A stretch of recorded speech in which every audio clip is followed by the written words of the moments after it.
I'm going to tell you a story which, as a feminist, used to infuriate me, but not anymore. My name's Hazel Gale, I'm a former therapist turned author and creator of the Betwixt app.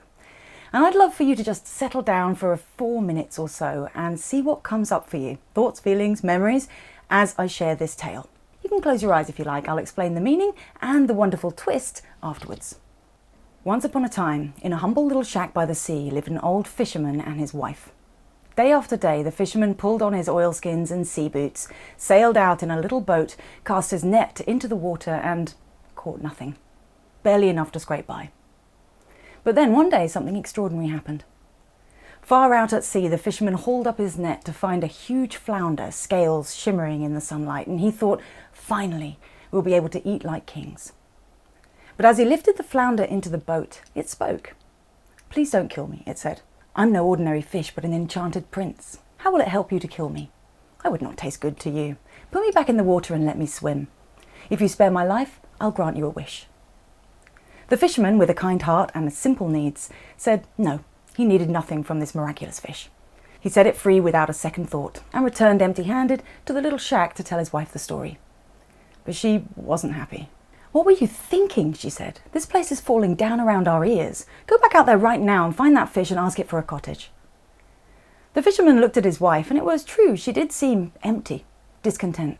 And he loved her, so he sighed, pulled on his wet oilskins and sea boots again, and trudged back out to the boat and sailed to the spot where he found the fish.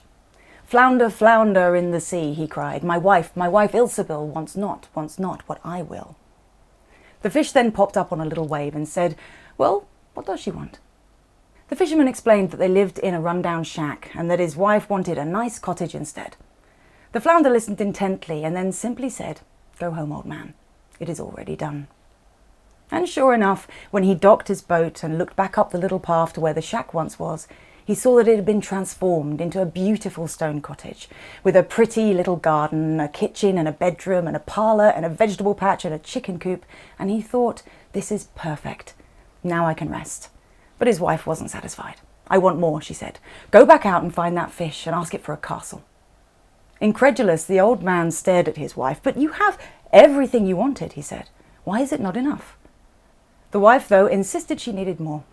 So the fisherman begrudgingly turned and went back out to the boat and sailed far out into the ocean and said, "Flounder, flounder in the sea. My wife Ilsebil wants not what I will." And once again, after making his request for a castle, the flounder simply said, "Go home, old man. It is already done." And it was. The fisherman arrived home to a glorious castle with turrets, a portcullis, great battlements, and a glistening moat surrounding it all. But as the days went by, his wife only ever wanted more. As he repeatedly traipsed out to sea to find the flounder, their home grew from a cottage to a castle, from a castle to a kingdom, from a kingdom to an empire. With each request, the flounder simply responding, "Go home, old man. It's already done." Until, finally, the wife demanded to be made ruler of the sun and the moon. And this time, when the fishermen reluctantly left their now seriously auspicious palace, the waters of the ocean had grown dark and stormy, with great black waves as high as church towers and mountains, all capped with crowns of white foam. The flounder appeared at the top of one of these waves, waiting for the next demand. "My wife wants to be God," the fisherman said. But the flounder this time only replied, "Go home, old man," and then disappeared into the depths of the pitch-black water. When he returned home that night, empty-handed once again, the fisherman found his wife sitting outside their old, run-down little shack, rocking in her chair and peeling potatoes. So he sat down next to her without a word, and they are still sitting there even today. Like so many of the fairy tales we hear as children, The Fisherman and His Wife is usually told as a precautionary tale, warning of the dangers of hubris and unchecked ambition, with just a hint of a silly nagging woman vibe about it too. And on the face of things, it does seem like this story ends in punishment and misery for the overreaching wife. But that's not necessarily the case. Here's a different and, in my opinion, much better reading of this story's meaning than the more obvious literal take. I hope it makes you feel as warm, tingly and optimistic as it did me. Before we break down the meaning of the various symbols in this story, I'd like you to bear in mind that in terms of Jungian analysis of myths, fairy tales and dreams, every character and element of the story is thought to represent an aspect of one psyche, as opposed to being a story about real external beings. You can think of it a little like a dramatized internal conflict or other interaction. And as you'll see, this perspective can make the world of difference. Let's start with the fisherman. When viewed through this lens, the fisherman can be understood as a kind of tired, impotent version of the king archetype, which represents the dominant consciousness or current version of self. It's what we're usually talking about when we use the word I. For the purpose of this discussion, we can think of the fisherman as the voice of reason, the level, logical part of the personality that we like to think is in control, but if we're honest with ourselves, rarely is. The fisherman is the part of self that says, I am never drinking again when we wake up with a hangover. Here, the fisherman wants to be satisfied with what they have, and he can't understand his wife's demands, but he doesn't really call the shots, so he follows them regardless. The fisherman's home and wife combined represent the insatiable ego and the drive for more. In archetypal symbology, the house or home is often considered to represent the ego, a structured system that helps us to make sense of our experience and an externalized extension of our identity reflecting tastes, lifestyle, and status. Like our clothes, the home is linked to the concept of persona, the version of self that we show the world. And living in the fisherman's home, of course, is the wife. Positioned within the confines of the ego, the wife is the manifestation of emotion in this little story. In contrast to the fisherman's somewhat passive, logical, reason-based thought, she symbolizes wild and unreasonable feeling. Now, I mean that literally. You can't reason with emotion. So the wife is the shadow aspect of the human psyche that wants and needs and grasps for more, always seeking something that it believes will bring peace, satisfaction, safety, comfort, whatever. In this story, the wife thinks she needs more wealth, power and status, more and more control, until she takes her thirst to the ultimate level and asks to be God. In the Grimm brothers' version of this story, she doesn't just ask for a castle and an empire, etc. She asked to be king and then to be pope, which was a grander desire even than king in the Middle Ages, before asking to be God. And while as modern humans I don't think we that often wish to be pope, I do think that we all know what it's like to have these cravings for control. And when we do, these cravings signal a deeper personal need. Sometimes it's hidden even to us, but that deeper longing is the real need. The things we project it onto, riches, success, qualification, beauty, never quench our thirst. So the real question posed by this story is this: what does the fisherman's wife, the emotional self, truly want? We'll come back to that question in just a moment. First, let's quickly cover the other symbols. The ocean archetypically represents the vast potential of the unconscious mind, wild and deep and unknowable, but brimming with magic and opportunity. The fisherman, as the conscious aspect of self, wants to be connected to these waters of the unconscious. He repeatedly sails out into the sea in the hope of providing nourishment for himself and his wife, but he returns empty-handed every time because the conscious and unconscious mind just don't have a very direct connection.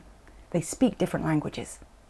Similarly, the flounder can be understood as a personification of the resourceful unconscious mind and its ability to make things happen. Just as the fisherman pulls the flounder from the depths of the ocean, the wishes that are granted represent desires and needs, as well as the solutions to those things, or potential ones at least, emerging from the unconscious. So far, so good. But here's where it gets interesting.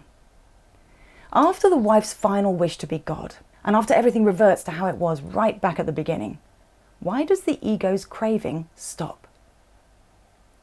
Every other time the fisherman returns home, no matter how grand the change, the wife makes her new demand immediately and forcefully. Why not this time? If we read this tale through the lens of conscious, rational, literal thought, which is what we tend to do, then it looks like the flounder runs out of patience and punishes the wife for overreaching by stripping her of all the comfort and riches she's acquired.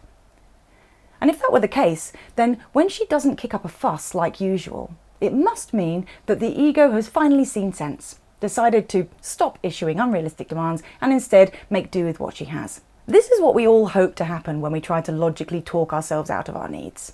We tell ourselves not to be so unreasonable, and we hope that our emotions will just fall in line. The tale seems to echo and validate this approach. It seems to tell us not to get too big for our sea boots, to stay small, want nothing, and just be happy with what we've got. because if we ask for more, eventually we'll be served our just desserts. But I think all of us know from first-hand experiences that reasoning with our emotions doesn't really get us anywhere. You can't logic your way out of pain or loss, anxiety or depression. You can't reason your way out of your deepest needs and desires. It simply doesn't work. And anyway, on his own, the fisherman wasn't enough. Reason could not catch the fish they so desperately needed in order to survive. Reason always came back empty-handed. It simply makes no sense to assume that this story ends with the wife realizing the error of her ways, settling for the shack and the potatoes, and never asking for anything again. So what happened after her final wish to be able to control the sun and the stars, to have the power of God? In myth after myth, the moment a mortal ascends to the rank of god or goddess can be understood as the ultimate symbol of psychological integration. Godliness or holiness equals wholeness.